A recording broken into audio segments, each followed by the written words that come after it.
ርእየ ሙሴ ማርያምሃ እጸጳጦስ እንተ ኢያዋያ እሳተ መለኮት። ሙሴ ማርያምን አየ። በስመ አብ ወወልድ ወመንፈስ ቅዱስ አሐዱ አምላክ አሜን። በዓለም ላይ የምትኖሩ ኦርቶዶክሳውያን እግዚአብሔር ልጆች ሰላም እግዚአብሔር ይብዛላችሁ። ለእመቤታችን ቅድስት ድንግል ማርያም በዓለ ዕረፍት አስተርዮ ማርያም ጥር 21 ቀን ዋዜማና ክብረ በዓል እንኳን አደረሰን አደረሳችሁ እላለሁ። እንግዲህ ጥር 21 ቀን የሚታወቀው አስተርዮ ማርያም ተብሎ ነው። ታሪኩ ምንድን ነው ከተባለ የእመቤታችን የዕረፍት እንግዲህ ሰው ውሎ ውሎ ወደ ቤት ኑሮ ኑሮ ወደ ዕረፍት ይመለሳልና እመቤታችንም አስቀድሞ ልበ አምላክ ዳዊት በመዝሙር 131 እንደተናገረው ተንስ እግዚኦ ውስተ ዕረፍትከ አንተ ወታቦተ መቅደስከ፣ ስለ ኢየሱስ ክርስቶስ ሲናገር አስቀድመህ አንተ ትሞታለህ፣ በጎልጎታ ትቀበራለህ፣ በሦስተኛው ቀን ትነሳለህ አለ። አንተ ወታቦተ መቅደስከ አለ። የታቦትህ መቅደስ ምንድን ነው? ማደሪያ እመቤታችን ድንግል ማርያም ማለት ነው። እመቤታችን ድንግል ማርያምም እነሆ ታርፋለች፣ ትቀበራለች፣ በሦስተኛው ቀን ትነሳለች ብሎ አባቷ ዳዊት አስቀድሞ ተናግሮ ነበርና ያ ትንቢት ይፈጸም ዘንድ ጌታ በ33 ዓመት ከ3 ወር ከ10 ቀን በቀራንዮ በክፉዎች ተሰቅሎ ተገርፎ ተገሎ መጋቢት 27 ቀን ተሰቀለ፣ ተቀበረ፣ መጋቢት 29 ቀን ተነሳ ማለት ነው። ከዚያ ቀጥሎ እናቱ ናት። እናቱ ደግሞ በ64 ዓመቷ መልከ ማርያም የሚባለውን ድርሰት ስንመለከት 64 መልክ ነው ያለው። በእሷ ልክ የተሰራ ነው የተደረሰ ነው ማለት ነው። በ64 ዓመቷ በ49 ዓመተ ምህረት ጥር 21 ቀን አርፋለች ማለት ነው። እና እሱም በተመለከተ ታሪኩን መጀመሪያ መግቢያ ወይም ደግሞ ማህቱ ይባላል። ዛሬ በ20 ሊቃውንቱ ከትንሽ ቆይታዎች በኋላ በቃል እግዚአብሔር ዋዜማ የሚያደርሱት ነው። ከዚያ ቀጥሎ ደግሞ ዋዜማው ነው። ከዚያ ይትባረክ፣ ከዚያ ይቀጥልና የሌሊቱ ቃል እግዚአብሔር በሙሉ እሷን በተመለከተ እመቤታችን ድንግል ማርያምን ከልጇ ጋር ከቅዱሳን ጋር ከመላእክት ጋር እያስተባበረ የሚናገር ቃል እግዚአብሔር ነው። እሱን ነው የምንመለከተው። የተነሳንበት ርዕሳችን ግን ዋዜማው ላይ ነው። ዋዜማው ምን ይላል? ርእየ ሙሴ ማርያምሃ እጸጳጦስ፣ ሙሴ ማርያምን አየ ነው ርዕሳችን። የምንነሳው ግን ከማኅተው ጀምረን ነው የምንነጋገረውና የጊዜ ባለቤት እግዚአብሔር አምላክ ስለ ቅድስት ድንግል ማርያም ስለ እናታችን ስንነጋገር ምስጢሩን እንዲገልጽልን ይልቁንም ማስተዋልን እንዲያለብሰን እግዚአብሔር የእመቤታችን ንጽሕና ቅድስና ለመስማትም ለማሰማትም ለማስተማርም ለመማርም ንጽሕናዋን ቅድስናዋን ለማወቅም ለማየትም የምንችለው እግዚአብሔር ሲፈቅድ ነውና ለተናጋሪውም ለሚያዳምጡትም ለሁላችንም እግዚአብሔር አምላክ የድንግል ማርያምን በታምረ ማርያም ላይ ቅድመ ዓለም በአምላክ ሕሊና ታስባ ትኖር ነበረ ይላል። የአምላክ እናት መሆኗ ዓለም ከመፈጠሩ በፊት ታስባ በአምላክ ሕሊና ታስባ ትኖር ነበር ይላል። ድኅረ ዓለም ደግሞ እግዚአብሔር አምላክን ሲፈጥር 20 ዓለማትን ሲፈጥር በሥላሴ ስዕል ነጸብራቅ ታቦት ዘዶር እንተይት እግዝእትነ ማርያም ምሳሌዋን በዚያች በሥላሴ መንበር ይልቁንም ደግሞ በስለ ሥላሴ ነጸብራቅ በዚያ ተስላ ትኖር ነበር ይላል። ቀጥልና ሙሴ ደግሞ አርአዮ ለሙሴ ነው። ዘከመ ይገብር ግብራ ለደብተራ እነሆ ለሙሴ በመጀመሪያ ወበዳግም አርአዮ ለሙሴ ነው። የመጀመሪያው ቀዳሚሃ ለጽዮን ሰማይ ሰረረ፣ ሰማይን የዘረጋ ሰማይን የመሰረተ መሬትን የመሰረተ ሰማይን የዘረጋ እግዚአብሔር ለሙሴ ቅድመ ዓለም በአምላክ ሕሊና መታሰቧን ድኅረ ዓለም ደግሞ በሥላሴ ስዕል ወይም ደግሞ መንበር መቀመጧን ይቀጥልና ደግሞ እነሆ አማናዊቷ ጽዮን ማርያም እስከምትመጣ ድረስ ምሳሌዋ የሆነችው ታቦተ ጽዮን የምትቀመጥበትን የምትከብርበትን ቤተ መቅደስ እንዴት መስራት እንዳለበት ለሙሴ አሳየው ይላል። ቀዳሚሃ ለጽዮን ሰማይ ሳረረ ወበዳግም አርአዮ ለሙሴ ዘከመ ይገብር ግብራ ለደብተራ፣ ድንኳኗን ማለት እንዴት እንደሚሰራት አሳየው ነው የሚለው ማለት ነው። ስለዚህ ከዚያ መጥቶ ነው እንግዲህ ቅዱስ ገብርኤል ለሐና ለኢያቄም እመቤታችን ድንግል ማርያምን እንደሚወልዱ ነገራቸው። ነሐሴ 7 ቀን እመቤታችን ተጸነሰች፣ ግንቦት 1 ቀን ተወለደች። አማናዊቷ ጽዮን መጣች ማለት ይሄ ነው። በ15 ዓመቷ ቅዱስ ገብርኤል ዜና ተሸካሚ፣ ድንግል ማርያም ደግሞ ዜና ተቀባይ አደረገና ቃል በማኅፀነ ድንግል ማርያም ስጋዋን ተከፍሎ ከስጋዋ እንደሚያደርግ ተዋህዶ እንደሚያደርግ በቅዱስ ገብርኤል ተነገራት። የቅዱስ ገብርኤል ቃል አማናዊ ሆኖ እውነት ሆኖ መጋቢት 29 ቀን ጸነሰችው፣ ታኅሳስ 29 ቀን ወለደችው ማለት ነው። ክብርና ምስጋና ለአምላካችን ለእግዚአብሔር ይሁን። እንግዲህ ከዚህ የተነሳ ነው ስለ እመቤታችን ያለውን ሁሉ ነገር ከልጇ ከወዳጇ ጋር እንነጋገራለን። የጊዜ ባለቤት እግዚአብሔር ሁላችንም ይባርከን። መግቢያው መሃቱ ማለት መግቢያ ማለት ነው። ወኩሉ ዘተጽፈ ለተግሣጽ ዚአነ ተጽፈ፣ የተጻፈው ሁሉ ለእኛ ምክርና ለእኛ ትምህርት ተጻፈ ይለናል ቅዱስ ያሬድ። የተጻፈው ሁሉ ድጓው፣ ጾመ ድጓው፣ ዝማሬው፣ መዋሲቱ፣ ብሉይ ኪዳኑ፣ አዲስ ኪዳኑ፣ ሊቃውንቱ፣ መነኮሳቱ፣ ቅዳሴው፣ ሰዓታቱ፣ ገድላቱ፣ ድርሳናቱ፣ ሃይማኖተ አበው፣ ስንክሳር ወዘተ እምንላቸው ዳዊት እነዚህ ሁሉ እነሆ ወኩሉ ዘተጽፈ ለተግሣጽ ዚአነ ተጽፈ፣ የተጻፈው ሁሉ ለእኛ ለትምህርታችን ተጻፈ፣ ለእኛ ለእውቀታችን ተጻፈ። ያው ሰዎች 65 እንጂ 80 ያህል መጻሕፍት አንቀበልም የሚሉ አሉ። አዎ ነገር ግን የተጻፈው ሁሉ ለእኛ ለማስተማር ነው፣ እኛን ለማሳወቅ ነው።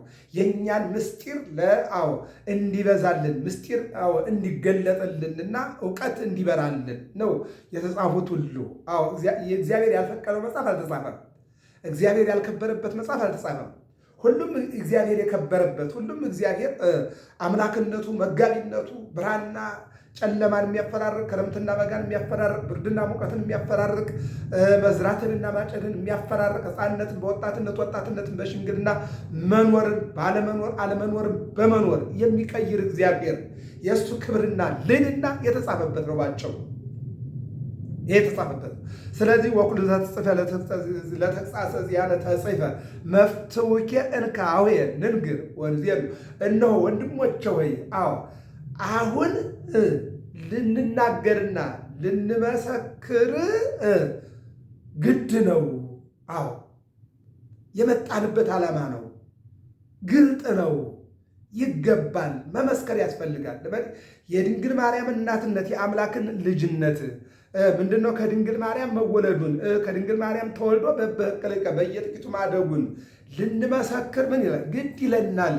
ግድ ይላል።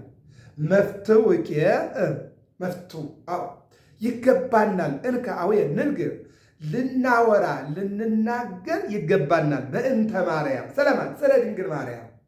ስለ ድንግል ማርያም ለመናገር ኤልሳቤጥ ምን አለች? የጌታዬ እናት አለች። የጌታዬ እናት ሴቶች እንደ ኤልሳቤጥ የጌታዬ እናት ልትሉ ግድ ይላችኋል። መፍትውኬ ፍርድ ነው፣ እውነት ነው። ልትናገሩ ልትመሰክሩ ይገባል። የጌታዬ እናት የአምላክ እናት ወላዲተ አምላክ አንቲሙ ለብርሃን የብርሃን እናቱ ብላችሁ ልትመሰክሩ ግድ ነው ይላል። ወንዶች ደግሞ እንደማን ልበላችሁ? እንደ ዮሐንስ አንፈራጸ ወሰገደ ወልደ መካን ወልደ ድንግል። የመካኗ ልጅ ለድንግሏ ልጅ ፍጡሩ ለፈጣሪው የኤልሳቤጥ ልጅ ለድንግል ማርያም ልጅ እንደሰገደ እንደመሰከረ ወንዶች እንደ ዮሐንስ ትመሰክሩ ግድ ይላል። እንደ ቅዱስ ገብርኤል ትጸንሻለሽ፣ ትወልድ ትወልጃለሽ። ከአንቺ የሚወለደው ከሦስቱ አካል አንዱ አካል አምላክን ነው ብሎ ቅዱስ ገብርኤል ከመላእክት ቅዱስ ገብርኤል፣ ከሴቶች ቅድስት ኤልሳቤጥ፣ ከወንዶች መጥምቀ መለኮት ቅዱስ ዮሐንስ፣ ይልቁንም ደግሞ ሊቁ ዮሐንስ አፈወርቅ እንደመሰከረው ድንግል ፈጣሪዋን ወለደችው። እሱም ደግሞ የፈጠረውን ፍጥረት ሳይንቅ ከሷ ተዋሃደ። መዋሃዱ ብቻ አይደለም፣ ከድንግልና ጡቶቿ ላይ ወተት አደረገ። የሰጣትም ወተት እንደገና እሱ ጠባው። ሀሊበጠቦ እነሆ በጎለ እንስሳ ተወድ በከብቶች በረት ተጨመረ። አምሃ ንግሡ ተወፈየ ንግሥናው ተነገረ። ወከመ ሕፃናት በከየ እንደ ሕፃናት አለቀሰ። እንዘይ ስዕል ማጥባተሙ ሲሳይ ከእናቱ ምግብ ወተት እየለመነ ማለት ነው። እሱ ራሱ ሰጭ ነው፣ እሱ ራሱ ተቀባይ ነው። ያስቲ ተወካቢ የሚሰጥ ወተትን የሚሰጥ የሚቀበል ምግብን የሚሰጥ ዕድሜን የሚሰጥ ጊዜን የሚሰጥ አገልግሎት የሚሰጥ እውቀትን የሚሰጥ ጥበብን የሚሰጥ መልሶ ደግሞ የሚቀበል ለሊቃውንቱ ቃለ እግዚአብሔር ሰጥቶ እንደገና ከሊቃውንቱ ቃለ እግዚአብሔር የሚቀበል ምስጋና ሰጥቶ ምስጋናን የሚቀበል አምላክ ክብርና ምስጋና ለስሙ ይሁን። ይህን ማርያም በእንተ ማርያም ስለ ድንግል ማርያም ልንናገር ያስፈልጋል። ልንነጋገር፣ ልንወያይ፣ ልንማማር፣ ልንሰባበክ ያስፈልጋል ይልና ድንግልን ያለ ድንግል ናት። ይህን ኢሳይያስን ጠይቁት። ኢሳይያስ 7:14 ላይ ድንግል በድንግልና ጸንሳ በድንግልና ትወልዳለች፣ ስሙንም አማኑኤል ትለዋለች አለ። ሶሎሞንም ጠይቁት። አሐቲ ይእቲ ለእማ ወኅሪት ይእቲ ለእንተ ወለደታ፣ ለእናቷ አንዲት ናት ለወለደቻትም ደግሞ የተመረጠች ናት። ድንግል ናት። ስለ ድንግል ማርያም ምን እንበላለ? ምንተ ንግበር ለእህትነ፣ ለእናታችን ለድንግል ማርያም ምን እንበል? ምን እናድርግ? እንነጋገር ነው። ሌላ ቋንቋ የለው። ነቢያት ቃላት እስከሚያጥራቸው ድረስ እነሆ ስለ ድንግል ማርያም ምን እንበል ብትሉ ያም ስለሆነ ነው። ሙሴ ምን አለ? እነሆ ማርያምን አየ። በምን? በቅጠል አያት። ቅዱስ ያሬድ ደግሞ ገለጠው። ዕፅ ልምልምት ወፍሬ ጥምት ማናው ኢያቄም እንተሰረጠት። ዕፀ ጳጦስ ሙሴ በሲና ተራራ ዘጸአት 3:6 ላይ ያያት አለ። ዕፅ ልምልምት የለመለመች እንጨት ማናው ኢያቄም እንተሰረጠት፣ ከሐና ከኢያቄም የተገኘችው ድንግል ማርያም ናት አለ። በሐሙስ ውዳሴ ማርያም እንዲሁም ዘጸአት ምዕራፍ 3 ላይ ዕፀ እንተርየ ሙሴ በማክሰኞ ውዳሴ ማርያም ይናገራል። ቅዱስ ኤፍሬም ደጋግሞ ማክሰኞ ላይ አንቲ ውእቱ ዘርየ ሙሴ፣ ሙሴ ያየች እንጨት አለ። ሐሙስ ላይ ደግሞ ዕፀ እንተርየ ሙሴ በነደ እሳት፣ በእሳት መካከል ያያት ቅጠል እመቤታችን ናት አለ። ቅዱስ ያሬድ ደግሞ ዕፅ ልምልምት ወፍሬ ጥምት ማናው ኢያቄም እንተሰረጸት፣ ዕፅ ልምልምት የተባለችው ከሐና ከኢያቄም የተወለደችው ድንግል ማርያም ናት። ይህንን እንናገር ነው። ድንግል ናት። ለዚህ ነው ድንግል በህሊናኪ በሐሳብሽ ድንግል ነሽ፣ ወድንግል በሥጋኪ በሥጋሽም ድንግል ነሽ። ይህን ነው የሚናገረው። የሉቃስ ወንጌል ምዕራፍ 1 ቁጥር 26 ደግሞ እንመልከት። ጸጋን የተመላሽ ወይ ደስ ይበልሽ፣ ልዑል እግዚአብሔር ከአንቺ ጋር ነው፣ ከሴቶች ተለይተሽ አንቺ የተባረክሽ ነሽ፣ የማኅፀንሽ ፍሬ ቡሩክ ነው ይልና ትጸንሻለሽ፣ አምላክን ትወልጃለሽ ይላታል ቅዱስ ገብርኤል። እፎ ይከውነኒ ዘትቤለኒ እንዘ ኢየአምር ብእሴ፣ የምትነግረኝን ይሁንልኝ ይደረግልኝ ብዬ ለመቀበል እንዴት ይሆናል? ወንድ ስለማላቅ ድንግል ነኝ አለች። ምንድን ነኝ? ድንግል ነኝ አለች። ወንድ ስለማላውቅ አለች።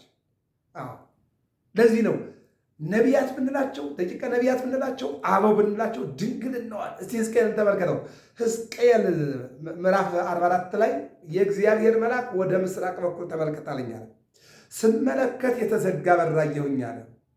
የተዘጋ በር፣ ቀይ ጎልማሳ ገባ አለ። ቀይ ጎልማሳ ወጣ አለ። ሲተረጉሙ ምን አለ? ገባ። የተዘጋ በር ማለት ድንግልናዋን ነው፣ ንጽሕናዋን፣ ቅድስናዋን ነው። ገባ ማለት አምላክ ተጸነሰ ማለት ነው። ወጣ ማለት አምላክ ተወለደ ማለት ነው። ተዘግቶ ይኖራል ማለት ድንግል ናት። ቅድመ ጸኒስ፣ ድህረ ጸኒስ፣ ቅድመ ወሊድ፣ ድህረ ወሊድ እመቤታችን ምንድን ናት? ድንግል ናት። ይህ ነው የሚናገረው። ደግሞ ወደ ውዳሴ ማርያም ነው። ሕዝቅኤል ነቢይ ኮነ ስማ በእንቲሃ ወይቤ፣ ሕዝቅኤል ስለ ድንግል ማርያም መሰከረ። ተናገሩ አለ። ስለ ድንግል ማርያም እናውራ እንነጋገር ያለው ለዚህ ነው። ሕዝቅኤል ነቢይ ኮነ ስማ በእንቲሃ ወይቤ፣ እነሆ ምስክር ሆነ እንዲህ አለ። ኆኅተ በምስራቅ ህቱም በአብይ መንክር ማኅተም፣ በምስራቅ በኩል የተዘጋ ደጅ አየውኝ። አልቦ ዘቦአ ዘእንበለ እግዚእ ኃያላን፣ ከእግዚእ ኃያላን ከጌታ በስተቀር የገባ የለም። ቧወፅ፣ እሱ ገባ እሱ ወጣ። አልቦ ዘቦአ ዘእንበለ እግዚእ ኃያላን ቧ ውስቴታ ወፃ፣ እሱ ገባ፣ ቃል ተጸነሰ፣ ሰው ሆነ፣ ተወለደ። ይሄ ነው አለ። መስክር ማለት ነው እንግዲህ መመስከር ማለት ነው። የሐሙስ ውዳሴ ማለት አሃዱ ዘእምቅድስት ሥላሴ ርዮትትናነ፣ ከሥላሴ አንዱ አካል መዋረዳችንን አይቶ አጽነነ ሰማየ ሰማያት፣ ከሰማየ ሰማያት ወደ ምድር ወረደ፣ ወደ ገሊላ ከድንግል ማርያምም ምን ሆነ? ተጸነሰ። ዘእንበለ ኃጢአት ባሕቲታ፣ ከኃጢአት በስተቀር ወኮነ ሰብአ ከማነ፣ እንደኛ ሰው ሆነ። ወተወልደ በቤተልሔም፣ በቤተልሔም ተወለደ። በከመ ሰበኩ ነቢያት፣ ነቢያት እንደሰበኩት አንድም እንዳስተማሩት። አዳነነ ወቤዘወነ፣ አዳነን ተቤዠን፣ ወዳጆቹ አደረገን። ክብርና ምስጋና ለስሙ። ይህን ነው ድንግል ናት አለ። በቃ ድንግል ናት አለ። ቅዱስ ጳውሎስም ምን ይላል? ጊዜው በደረሰ ጊዜ ከድንግል ተወልዶ ዓለሙን አዳነ።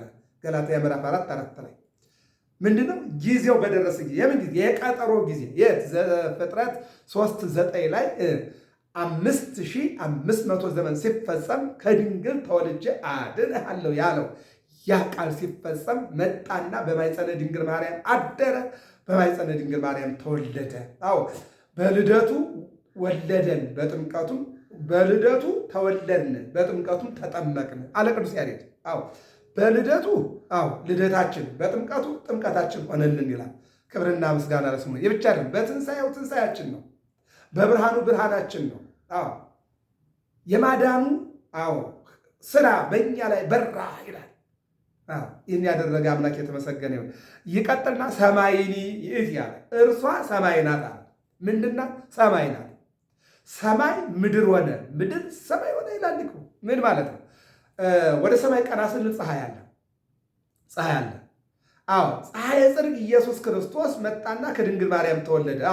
መሬት ሰማይ ሆነ። ይሄ ነው የትናንቱ ፀሐይ የምናያት የምትገባ የምትወጣ በሰማይ ያለች በተዘረጋ ሰማይ ያለች ናት።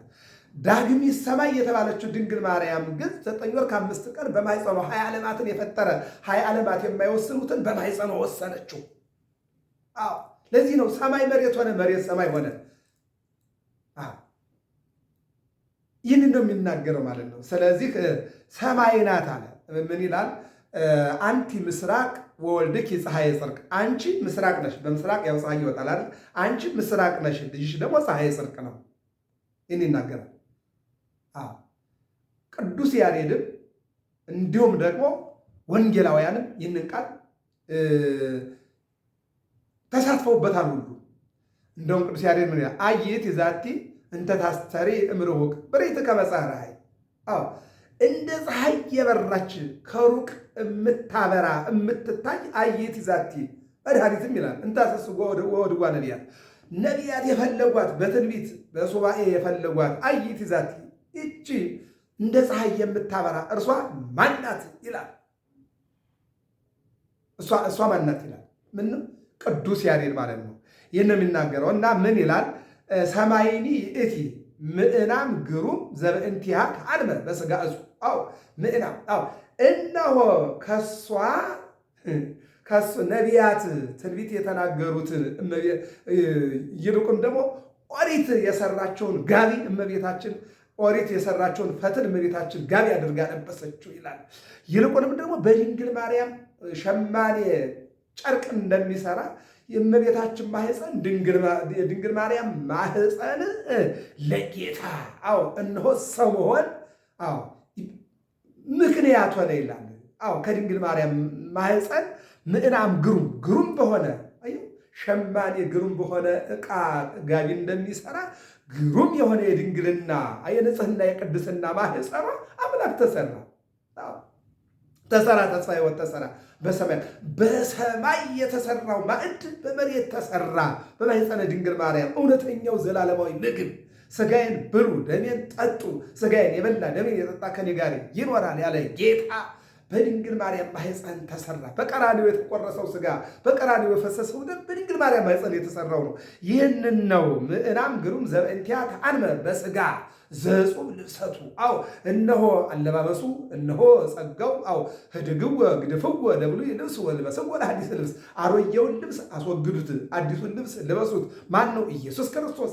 ልብስ ዘይተአልመ ያልተሰራ ልብስ ወክዳን ዘይተፈትለ። እነሆ ጥበበኛ ያልመታው ቆርቆሮ ውእቱ ኢየሱስ ክርስቶስ። የክርስቲያኖች ልብስ ኢየሱስ ክርስቶስ ይለናል።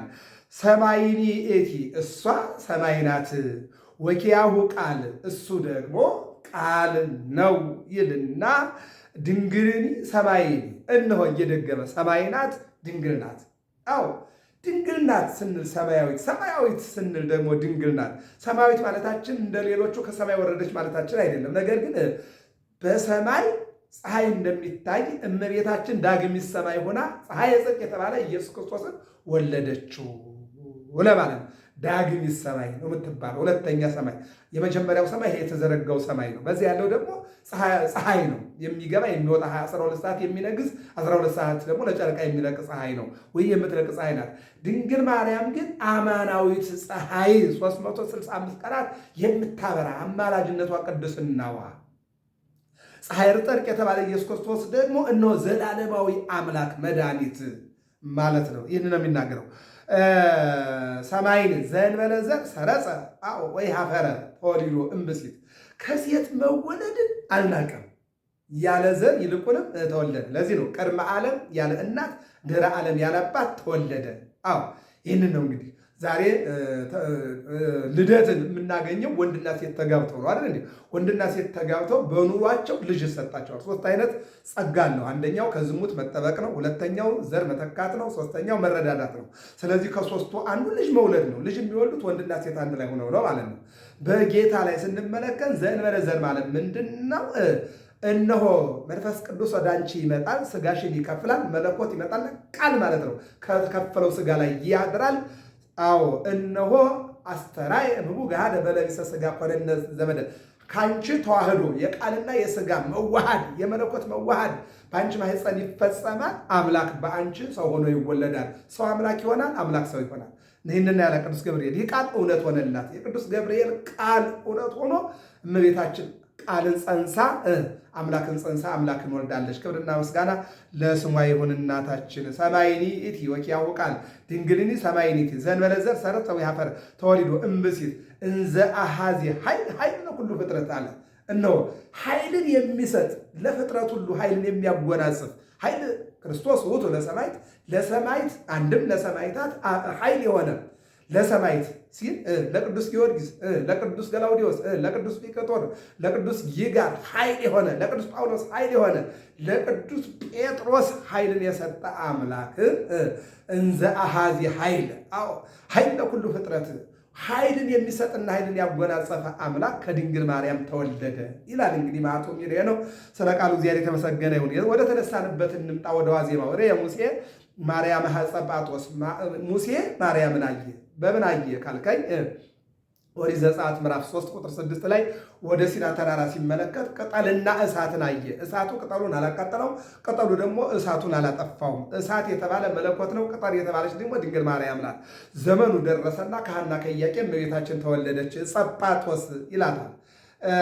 አድባረ ሊባኖስ ጸጳጦስ የተባለች ድንግል ማርያም ተወለደች። ዕፅ ልምልምት የለመለመች የተባለችው የአሮን በትር እነሆ ሳይተክሏት ተተክላ 12 በኩሮ ለሚዛ እንደተገኘች እመቤታችንም ደግሞ በድንግልና ጸንሳ በድንግልና አምላክን የወለደችውን ሙሴ አስቀድሞ አያት፣ በቅጠል አያት ይለናል። እንደገና ኤልሳ ደግሞ መስፍክት ዘኤልሳ በማሰሮ አያት። ማሰሮ አምጡልኝ አለ፣ ጨው ጨምሩልኝ አለ። ጨውንና ማሰሮውን አንድ ላይ አድርጎ ወደ ኢያሪኮ ወንዝ ሲያስገባው ያመክን የነበረው እንዲወልዱ አደረገ፣ ይመር የነበረው ጣፋጭ አደረገ። ይቀጥላል። እነሆ ኤልያስ በመሶበ ወርቅ አያት። ተርቦ ነበረ፣ መሶበ ወርቅ አገኘ፣ ከፈተው። እነሆ ህብስት አገኘ፣ ህብስቱን በላ፣ መጠጡን ጠጣ። ወበኃይለ ውእቱ መብልዕ ሆረ 40 መዓልተ ወ40 ሌሊት። አንድ ቀን በበላውና በጠጣው 40 ቀንና 40 ሌሊት ተጉዞ እግዚአብሔር ተራራ ደረሰ። ባጭሩ ኤልያስ በመሶበ ወርቅ አይቷታል። ጌዴዎን በጸምራ አይቷታል። ኢሳይያስ በድንግልና አይቷታል።